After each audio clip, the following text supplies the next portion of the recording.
All right, students, we are here with part two of our module 48 video lecture. Up here on the wall, I have something from your textbook. This is from page 492 of your textbook, and it's talking about nominal versus real GDP in the years 2001, 2005, and 2012. Nominal GDP means like regular GDP. Real GDP, like we just talked about, has been adjusted for inflation. Real GDP is important when you're comparing years, okay? If you want to compare one year to another year to see if output has increased. So here, just looking at the regular or nominal GDP in billions of current dollars, so 10,000 billion, that's actually 10 trillion. So here we have 10 trillion for 2001, 12 trillion for 2005, and then 15 trillion for 2012. So we know that the GDP went up. But what we don't know is how much of that was because of inflation, because the prices of everything on average increased in price, which is just something that occurs in our economy and most economies, or was it because they actually produced more stuff in that economy? So to find out that answer, we come over here to real GDP. So, and they're using $2005 here, which means that they have adjusted all of the numbers on this chart to be like whatever the prices were for all of the goods and services in 2005. So that brings it to 11 trillion, 12 trillion, and 13 trillion. So that when we look at these real GDP numbers, we know that between 2001 and 2012, the real GDP increased by $5 trillion. Like that means that $5 trillion more stuff was made between those 2 years, in those 11 years between 2001 and 2012. Wait, I'm saying that a little confusing. In the year 2001, $11 trillion worth of goods and services were produced in the US. In the year 2012, $13 trillion were produced in the US in terms of 2005 money. So they just pick one year, and it doesn't really matter what year. For this, they just picked 2005. And so that you can compare and you can see, oh, wow, that input did increase. They made more stuff in 2012 than they did in 2001. Whereas when we look over here, it's hard to tell how much more stuff because we don't know how much it is due to more stuff or increase in output or due to inflation. But here we do know. All right, moving on to page 2 of our notes. We're starting up here with GDP per capita. Per capita means per person. I don't know the reason why they say capita instead of person, but it's just how it is. So GDP per capita, and I scribbled out the word real. So there's regular or nominal GDP per capita, and then there's also real GDP per capita. But usually when we're thinking of GDP per capita, per person, the reason for it is to compare two countries. So if you're comparing two countries and it's both the same year, regular or nominal GDP will work just fine. It's when you're comparing different years that you really want to use the real GDP. All right, so GDP per capita means GDP divided by the population. And so here we have some numbers. In 2018, the US GDP was about $20 trillion. The US population was 330 million people.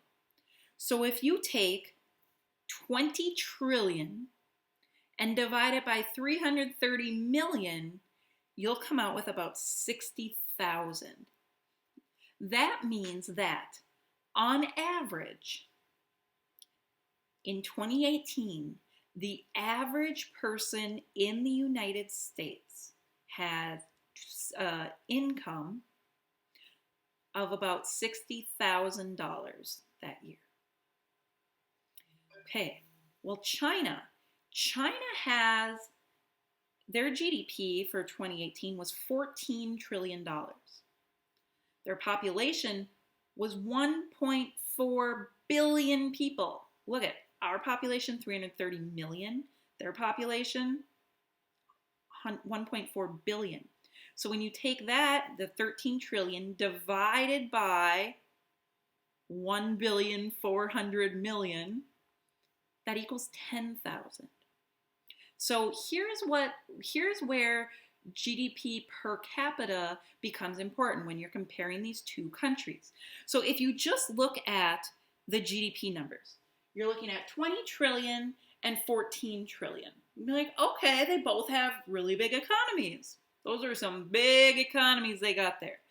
But you have to keep in mind, so what do we really care about? You know, like the number for GDP can be interesting, but what do we really care about? We really care about, are people okay or not? Do people have enough of what they need and hopefully some of what they want? And that number for GDP can't tell us that. It can tell us how big the economy is. A $14 trillion economy, a $14 trillion GDP for China, that's a big economy. But they got a big old population, right? Like they are the country with the most people on the planet. So when we look at these GDP per capita numbers, then we get a better sense. Okay, how are the people in that country? Are they okay? Like, do they have enough to get what they need and hopefully some of what they want? And these numbers are not perfect, right? Like, but they give us a much better idea of what life is like comparing those two countries. Your book talks quite a bit, and then actually, you know what? Let's move on to page 3, because it's on page 3. All right. So your book then goes on to talk about GDP and real GDP and per capita GDP. They cannot tell us everything. When it comes to our quality of life, how okay people are, it leads out leisure time, volunteer time, health, happiness. It leaves out all of those things. Like, we cannot know from those numbers if the people are like happy. We cannot know from those numbers like leisure time. We cannot know from those numbers whether people are always working and super busy, or do they ever have any like time to relax and do the things that they enjoy, which we call leisure time. We do not know how healthy the people are. GDP just cannot tell us that. Real GDP can't tell us that. Per capita GDP can't tell us that. In fact, on page 493 of your book, they have this chart here, and I hope you can see it, but if not, you can open to page 493 of your textbook. And what we're looking at here, I'll zoom in a little bit for you. What we're looking at here is, it says, percentage of population for selected countries that rate their well-being as thriving. That means, like, are they doing good? And so on the left here, let me try to fix this so I can. Okay. On our y-axis here, it says percentage of population. So that goes with the people who rate their well-being as thriving. Thriving means I'm doing great, okay? So it's like 80% of the people here say I'm doing awesome, right? And then down here is 20%, only 20%, that's pretty low, saying yay, I like life, okay? And then down here is the GDP per capita in US dollars. And so, and I don't know, what year is this? It's a little bit older than, yeah, it's probably from like 2012 or something. Okay, so here's Portugal, and what we can see is that Portugal has a really low per capita GDP, around 20,000, maybe 22,000, and a really low, like, well-being score. Like, the people in Portugal apparently are like, I'm not very happy. And Hong Kong, you can see fairly low, fairly low. But then when you get up here and you look at these different things, here, I'm going to zoom in so you can see it better, and it's in your book on page 493. When you get up here, you can see that having the highest per capita GDP doesn't always make you the happiest. So here's the United States. At this year, the per capita GDP was around 45,000, and the happiness was around 60%. Well, is there anybody with less per capita GDP but more happiness? Yeah, we can see like Canada here has a smaller per capita GDP but way more happiness. Same with Finland. And Israel, look at them. They have a fairly small GDP or per capita GDP, but lots and lots of happiness. So there is a trend that goes like this, where the higher the per capita GDP, the higher the happiness, but it isn't an exact trend. It's not like an exact pattern where it's not an exact correlation. Japan is a big example. Japan has a fairly high per capita GDP, just a little bit lower than the United States, but their happiness is fairly low. And what I know about Japan, I'm not a Japan expert, but what I know is that they have very little leisure time. The people in Japan work super long hours, so that is probably contributing to that factor. Okay, another thing that makes per capita real GDP misleading is, and we're going to add this into our notes, is they also leave out the what we call the wealth gap. And what that means is, so the way that averages work is, let's say there's 30 people in a room and 29 of those people have $1.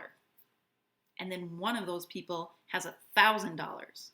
Well, if you do the math and take the average, it's going to be a pretty big number. I don't know exactly now, but you could do the math.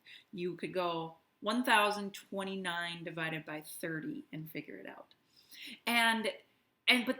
But most of the people in the room have $1, right? And then you got that one person with $1,000, and then the average, you know what? I have to do the math. I need to figure this out. All right, so there's 30 people, right? So that's why we divide it by 30.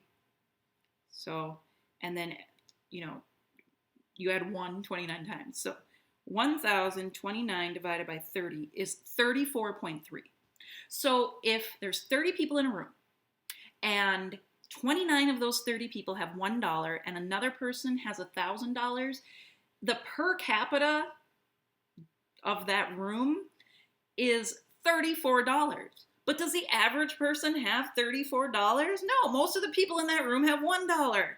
So the numbers for averages can look really kind of skewed like that. And the United States has that problem where we have like a very small percentage of the people in our country who are billionaires, and then a lot of people who are living in poverty. But because of those billionaires, like the average gets brought up, and then it's like, oh, look, the United States average of $50,000 or $60,000 a year. Go US. So it does not include that wealth gap. It doesn't include the idea that the average gets brought up because like a few people have billions of dollars. So it's not a perfect number, but it is helpful, meaning the per capita GDP. Okay. So, and then the last thing we have here in our notes is that sometimes bad things happen that make real GDP go up, like natural disasters. If a tornado whipped through my neighborhood and took my house, I would have to rebuild my house. And I mean, it would be terrible, right? It would be awful, bad, right? Very bad thing. But because I would be rebuilding a new house, that would cause real GDP to go up because, a new house, that goes into consumer spending. When hurricanes hit, and they'll like level entire cities or flood entire cities. They have to spend a lot of money rebuilding those cities. It actually helps real GDP. So, what would we rather have? Those natural disasters not destroy things, or the real GDP to go up? I mean, we'd rather have the natural disasters not destroy things, right? So sometimes life can be really crappy, but the real GDP can go up because of it. And so if we're trying, we can't use real GDP as a total measure of how good or bad something is in a country. It can give us an idea, but it can't be like the only data that we have because it's an incomplete thing. Same with disease. This is an old example. Pre-pandemic was when this was written, but so yeah, don't think of it in terms of right now because this disease is